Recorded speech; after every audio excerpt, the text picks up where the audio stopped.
ini bersama teman saya sebagai kameramen Syifa Siti ingin berterima kasih kepada Ibu Wawa yang telah berkenan untuk melakukan wawancara dengan kami. Pada kesempatan ini kita akan membahas topik mengenai Pancasila dan kebinekaan, pilar kesatuan dalam keberagaman, yaitu pertanyaan yang pertama, bagaimana Pancasila menjadi landasan utama dalam mewujudkan kebinekaan di Indonesia?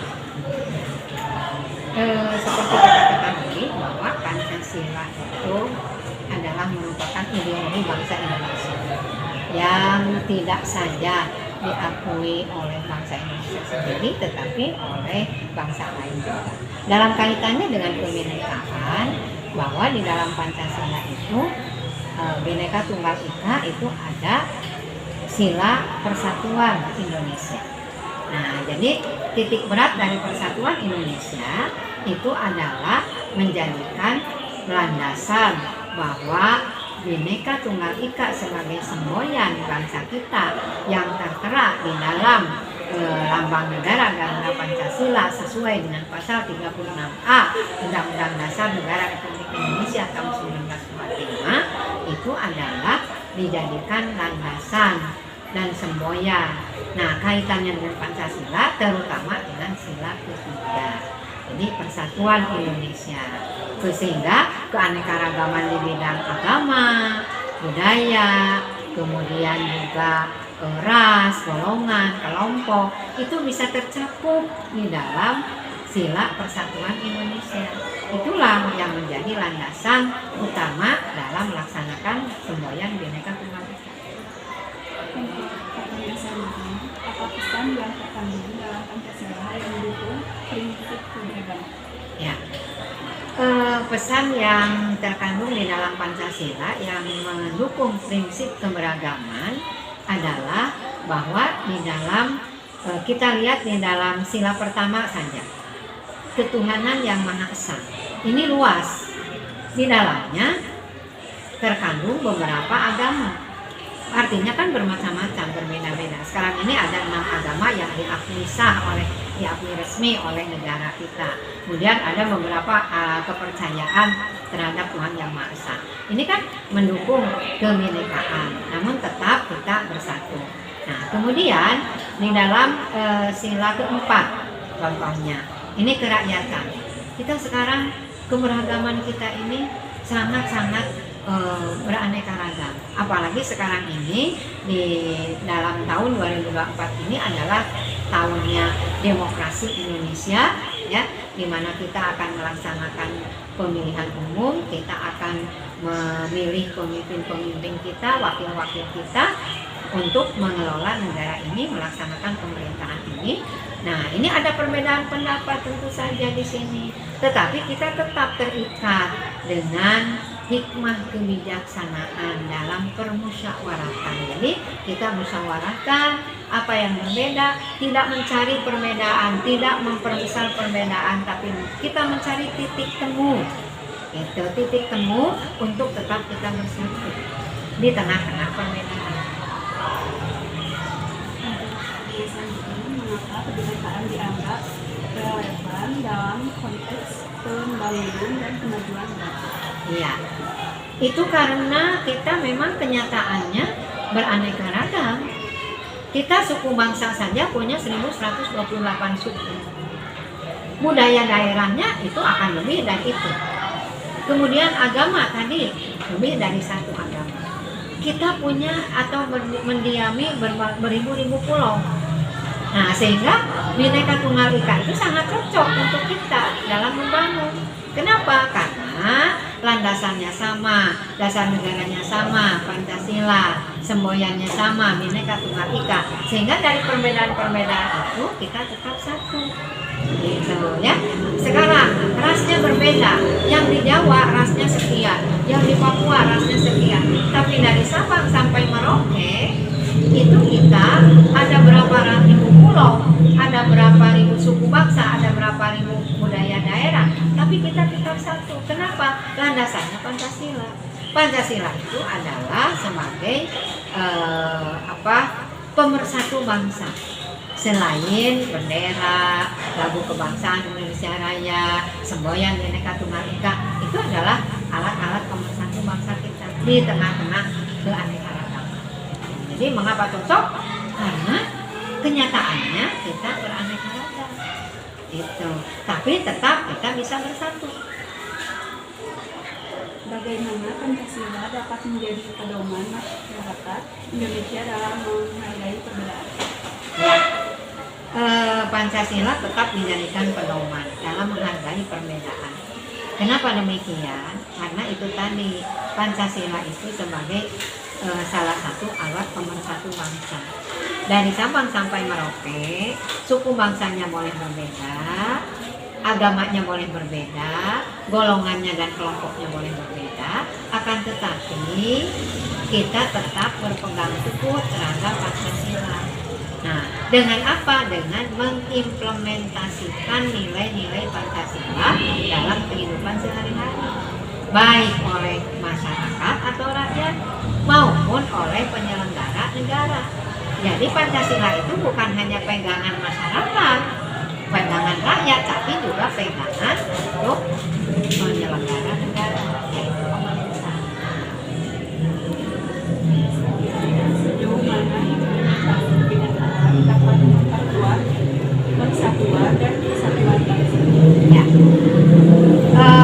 Implementasi kebinekaan itu bisa memperkuat bangsa. Kenapa? Karena kita punya satu kearifan lokal.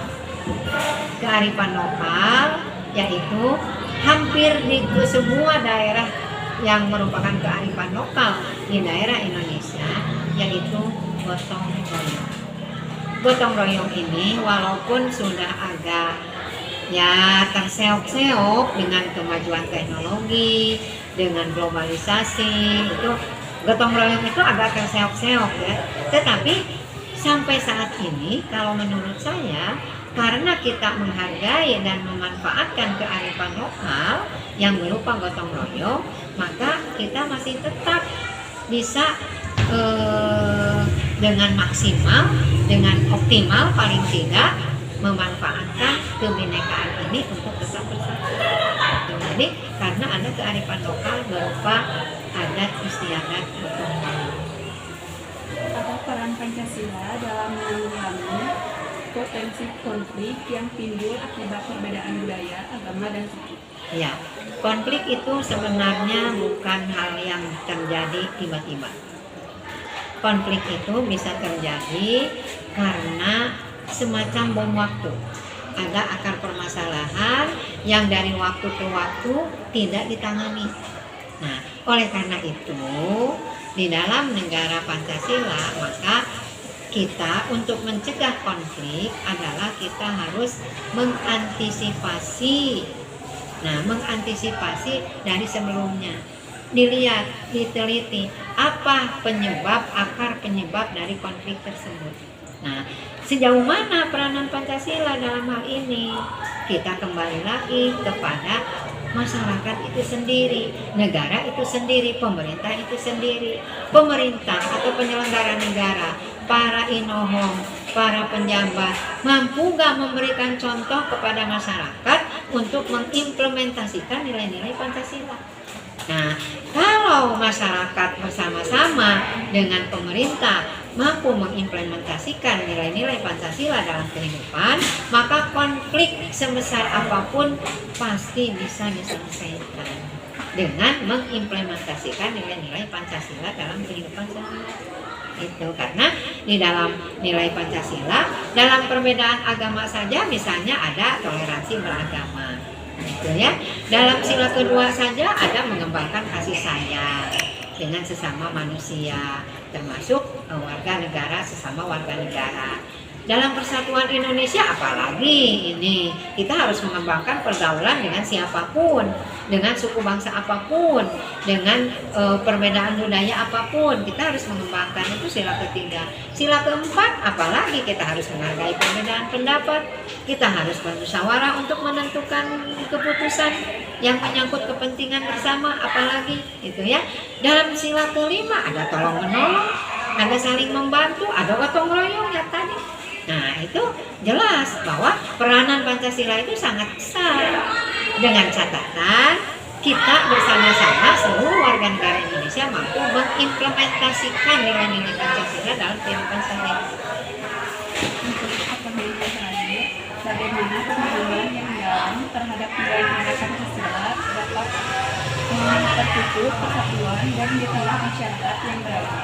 Ya, pemahaman yang mendalamnya itu bahwa seluruh masyarakat harus paham tentang harus menghayati tentang nilai-nilai Pancasila itu sendiri. Jadi Pancasila tidak kaku. Pancasila adalah ideologi yang terbuka dalam arti kita fleksibel, mau bisa menerima kemajuan zaman, kita bisa menyesuaikan diri dengan kemajuan zaman, sehingga nilai-nilai Pancasila itu tidak pernah ketinggalan zaman. Nah oleh karena itu maka supaya ini bisa optimal pengaruhnya dalam kebinekaan, maka penanaman dan promosi semboyan Bhinneka Tunggal Ika, pengenalan semboyan Bhinneka Tunggal Ika harus dilaksanakan dengan benar, dengan baik kepada seluruh warga negara Indonesia. Bisa melalui jalur apa? Jalur pendidikan. Bisa, sudah jelas kalau jalur pendidikan ya. Kemudian bisa juga melalui jalur seni, budaya, itu melalui film, video dan sebagainya. Kemudian bisa juga melalui jalur olahraga.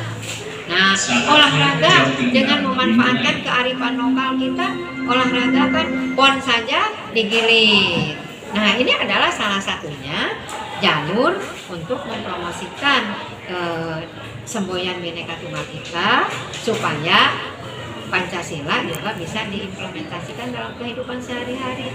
Maka jalur-jalurnya seperti itu.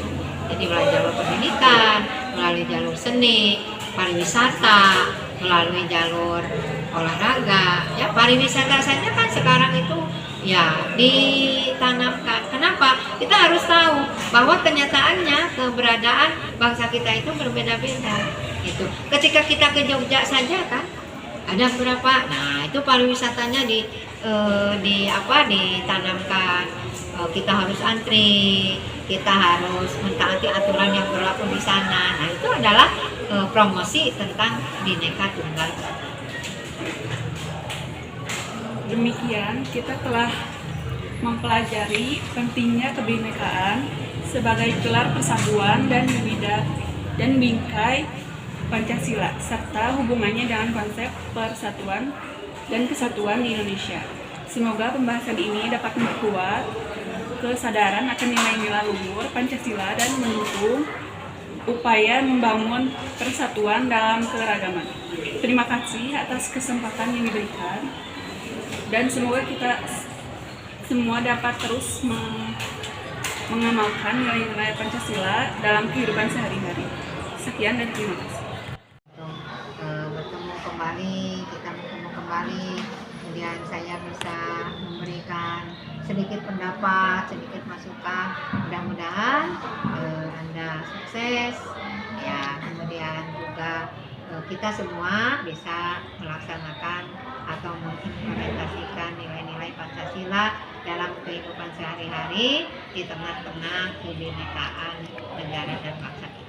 Itu saja mungkin ya. Mohon maaf apabila dari penjelasan saya ada yang salah atau ada yang tidak sependapat. Mudah-mudahan ini menjadikan ketidakpuasan Anda sehingga Anda mencari lagi ilmu untuk lebih